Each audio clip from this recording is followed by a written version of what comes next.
Good morning.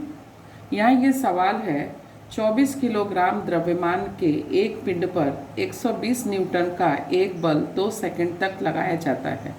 पिंड में कितना वेग उत्पन्न होगा कि इस समय में पिंड कितनी दूर जाएगा। ठीक है, तो यहाँ क्या है, पहले हम दूसरा नियम F = m/a।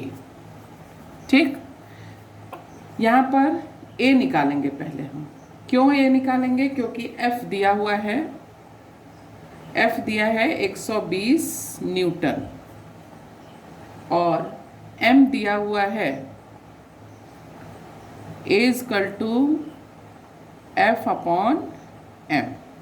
तो F दिया हुआ है 120 न्यूटन और M दिया हुआ है 24 किलोग्राम। तो ये कितना हो जाएगा? 5 मीटर प्रति सेकंड स्क्वायर। तो आपका एक्सेलरेशन, त्वरण क्या हो जाएगा? 5 मीटर प्रति सेकंड स्क्वायर। ठीक है, अब क्या है कि माना कि पिंड में v वेग उत्पन्न होता है। ठीक है, तो v वेग उत्पन्न होगा तो गति का समीकरण क्या है? v = u+a/t। अब इस फॉर्मूले में हम इसका मान रखेंगे। ठीक है, v = गति का समीकरण है, पहला नियम है ना, तो इसके अनुसार जो है हम इसका मान रखेंगे इसमें। तो u हम मान लेते हैं इनिशियल, क्योंकि यहाँ दिया है कि समय दिया है, u को अगर हम 0 मान लेते हैं, u क्या है? इनिशियल वेलोसिटी, प्रारंभिक वेग। ठीक है ना, u। तो ये हो गया u = 0 मान लिया और a आपका आ गया है 5 मीटर प्रति सेकंड स्क्वायर और t यहाँ दिया हुआ है 2 सेकंड। ठीक है, अब हम इसमें मान रखेंगे तो हमें क्या ज्ञात करना है? v ज्ञात करना है। ये हो गया आपका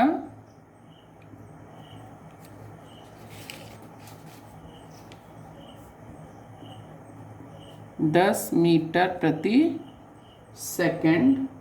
ये आ गया आपका v का मान कितना है? 10 मीटर प्रति सेकंड। अब हमें क्या ज्ञात करना है इसमें? इस समय में पिंड कितनी दूर जाएगा। तो पिंड कितनी दूर जाएगा, तो दूरी निकालना है। तो दूरी के लिए हम क्या करेंगे कि 2 सेकंड में पिंड s दूरी जाता है। चूंकि 2 सेकंड में पिंड जो है कितनी दूरी जाता है? s दूरी जाता है। तो अब हम क्या करेंगे, गति के दूसरे नियम को ले लेंगे। गति का दूसरा नियम क्या है? s = ut + ½ at²। ये दूसरा नियम है गति का। ठीक है ना, दूसरा नियम। और ये था आपका पहला नियम। तो दूसरा नियम में हम इसको मान रखेंगे। तो s हमको निकालना है दूरी। u बराबर क्या था? 0। तो 0 × t क्या था? 2 + ½ a क्या है? 5, t क्या था? 2 का स्क्वायर। तो यहाँ पर ये हो गया 0 + ½ है ना, × 5 × ये हो गया 4। ठीक है ना, तो अब इसको हम काट देंगे। आ गया 10 मीटर जो है दूरी होगी। सवाल हल कर दिया, समझ में आ रहा है? तो अब दूरी कितनी हो गई? 10 मीटर। इस तरह से हमने ये सेकंड लॉ को लगाते हुए, है ना, ये सवाल हल किया है। एक और भी दूसरे नियम पर आधारित है। अब एक सवाल आप लोग और देखिए।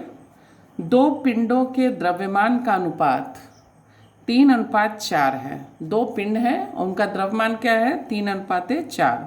पहले पिंड पर कुछ बल लगाने से उसमें 6 मीटर प्रति सेकंड स्क्वायर का त्वरण उत्पन्न होता है। उसी बल से, मतलब जितना बल इस पे लगाया गया जिससे कि 6 मीटर प्रति सेकंड त्वरण उत्पन्न हुआ, उसी बल से दूसरे पिंड में कितना त्वरण उत्पन्न होगा। मतलब बल जो है बराबर है दोनों का, जो पहले पिंड पे लगा और दूसरे पे जो लगेगा, ठीक है। और द्रव्यमान दोनों के क्या है, 3:4 हैं। तो इसको हम कैसे हल करेंगे। यहाँ पर पिंडों के द्रव्यमान मैंने मान लिया m1 और m2 है, ठीक। दो पिंडों के द्रव्यमान क्या है, m1 और m2, ठीक। अब हम क्या करेंगे, ऐसे लिखेंगे इसको m1/m2, तो 3:4, 3/4 हो गया, ठीक। अब क्या है, इनका बल जो है, बल द्वारा A1 A2 त्वरण उत्पन्न होगा। तो अब हम दूसरे नियम को फिर फॉलो करते हैं। तो दूसरे नियम के अनुसार क्या है, F = m × A, यही है ना दूसरा नियम, सेकेंड लॉ, दूसरा नियम जो हमने आपको पढ़ाया था। तो दूसरे नियम के अनुसार F = m × A। यहाँ पर अब क्या हो जाएगा, F = m1, ठीक। इसके बाद बराबर m2 A2, m1 A1 = m2 A2, ये हो जाएगा, ठीक है। तो यहाँ पर क्या हुआ, अब हम इसको ऐसे भी लिख सकते हैं F1 = m1 A1, F2 = m2 A2, ठीक। यहाँ पर चूंकि F बराबर क्या है, F1 बराबर F2 है, F1 बराबर F2 है, दोनों के बल बराबर है।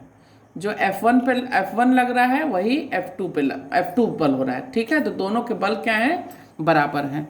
तो अब हम क्या करते हैं इसका, अब ऐसे सवाल हल करेंगे, m1 A1 m2 A2। अब हमको क्या निकालना है, A2, क्या निकालना है, A2। A1 दिया हुआ है, A2 निकालना है, ठीक है ना। 6 मीटर प्रति सेकंड का त्वरण A1 दिया हुआ है, अब हमको A2 ज्ञात करना है। तो यहाँ क्या हो जाएगा, m1 A1 m2, ठीक। तो 3/4 × 6, यहाँ पर क्या हो जाएगा, कितना आ जाएगा, 6 × 3 = 18/4, 4.5 मीटर प्रति सेकंड स्क्वायर। तो यहाँ पर A2 कितना हो गया, A2 हो जाएगा 4.5 मीटर प्रति सेकंड स्क्वायर। समझ में आ रहा है। तो एक सवाल सेकंड नियम के अनुसार ये हो गया, ओके।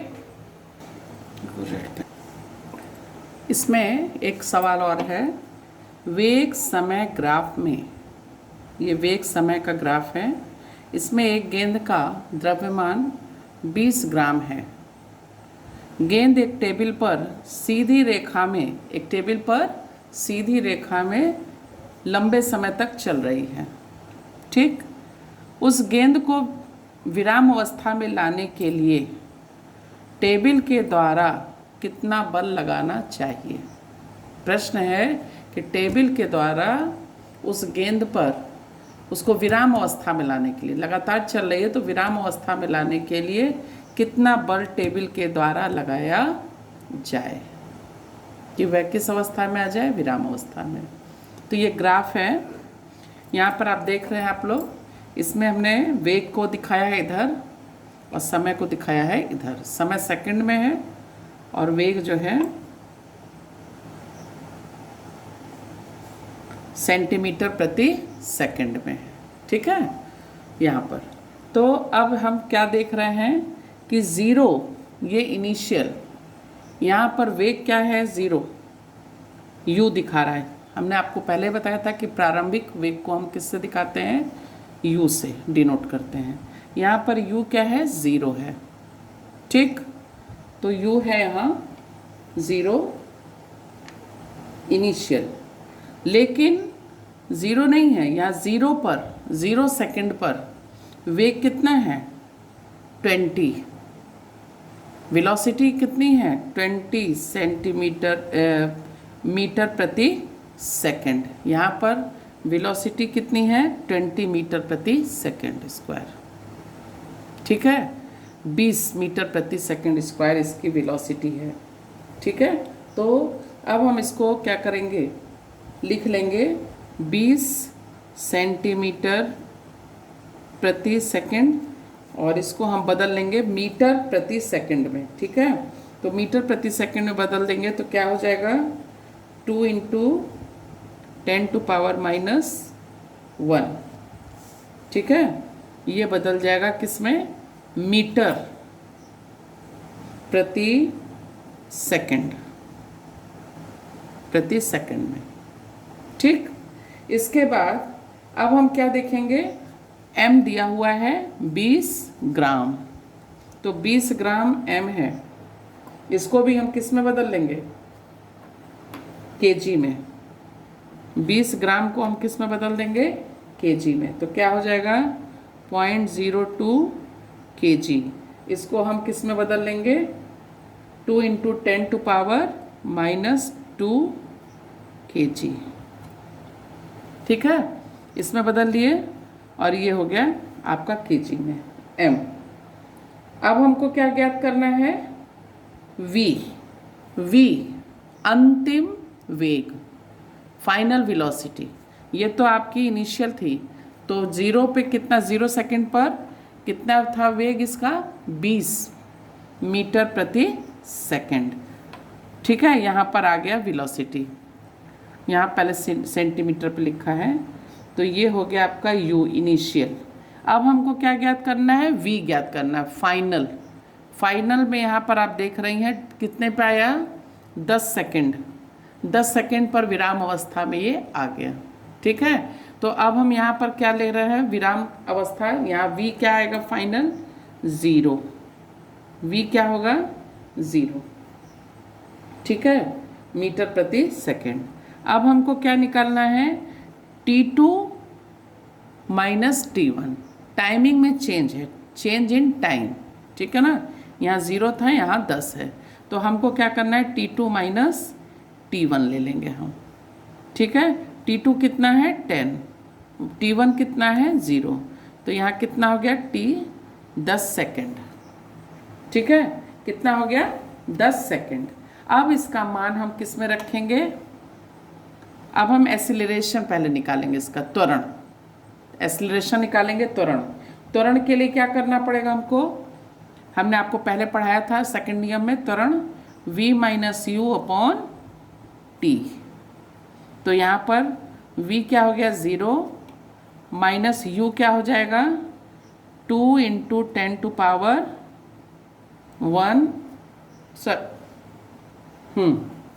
1 अपॉन 10। ठीक है, तो ये क्या हो गया, अब क्या हो जाएगा ये -2 इंटू 10 टू पावर, अभी 10 ऊपर ला दिए तो 10 टू पावर -2 हो गया। ठीक है, मीटर प्रति सेकंड स्क्वायर, मीटर प्रति सेकंड स्क्वायर हो गया। ये इसको हल कर दिए, तो इसको हल करेंगे तो क्या आएगा 2 इंटू 10 टू पावर -2 मीटर प्रति सेकंड स्क्वायर। ठीक है, ये निकल गया एस्लरेशन। एस्लरेशन यहाँ पर क्या हो रहा है, कम हो रहा है। माइनस क्या दिखा रहा है, कम हो रहा है। माइनस क्या दिखा रहा है कि वो धीरे धीरे कम हो रहा है। तो एस्लरेशन त्वरण जो है यहाँ कम हो रहा है और विपरीत दिशा में लग रहा है। माइनस ये भी रिप्रेजेंट कर रहा है कि विपरीत दिशा में। ठीक है, तो यहाँ पर त्वरण जो है कम हो रहा है, दूसरा विपरीत दिशा में लग रहा है। ठीक है, अब हम क्या करेंगे, अब हमको क्या ज्ञात करना है, बल लगाया जा रहा है टेबल के द्वारा, कितना बल लगाया जा रहा है टेबल के द्वारा, ये ज्ञात करना है। अभी तक हमने एस्लरेशन ज्ञात किया, त्वरण। ठीक है, अब हमको क्या ज्ञात करना है, बल। तो कितना बल टेबल के द्वारा लगाया गया बल, ये ज्ञात करना है। तो इसको हम कैसे ज्ञात करेंगे, F equal to m into a के द्वारा ज्ञात करेंगे सेकेंड नियम से। तो अब m का मान क्या हो जाएगा, यहाँ m का मान क्या है, ये 2 इंटू 10 टू पावर -2। a का मान क्या है, -2 इंटू 10 टू पावर -2। ठीक है ना, ये इनका मान है।